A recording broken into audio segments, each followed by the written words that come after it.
กวดยึดยาเสพติดประเภทเฮโรอีนน้ำหนัก28.5 กิโลกรัมอยู่สนามบินวัดไตข่าวสารกระทรวงการเงินรายงานว่าวันที่21 พฤษภาคม 2025 ผ่านมาเจ้าหน้าที่ภาษีแผนกสืบสวนสอบสวนและปราบปรามการค้าขายเถื่อนและเจ้าหน้าที่ภาษีประจำด่านภาษีสากลสนามบินวัดไต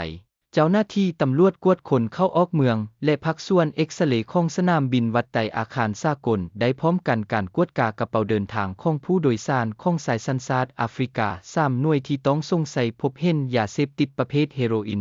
31ถุงน้ำหนัก28.5 กิโลกรัมซุกเสื่องใส่ในถุงอาหารสัตว์และถุงกาแฟสำเร็จรูปเกี่ยมที่จะเดินทางออกไปต่างประเทศ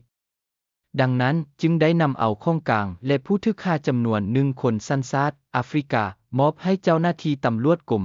303กระทรวงป้องกันความสงบไปดำเนินคดีในขั้นตอนต่อไปตามระเบียบกฎหมายนอกจากนั้นยังได้ยึดยาเสพติดเพิ่มอีกหลายกวดยึดเฮโรอีนน้ำหนัก14 กิโลกรัมอยู่สนามบินสากลวัดไตข่าวสารกระทรวงการเงินรายงานว่าวันที่22 พฤษภาคม ปี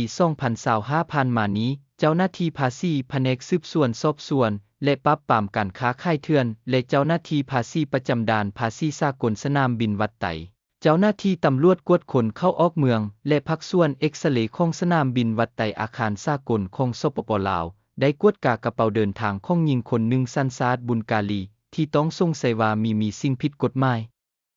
ผ่านการกวดกาพบยาเสพติดประเภทเฮโรอีน14ถุงรวมน้ำหนัก14 กิโลกรัมซุกเสื่องใส่ในถุงอาหารสัตว์ถุงกาแฟสำเร็จรูปพร้อมจะเดินทางออกไปต่างประเทศ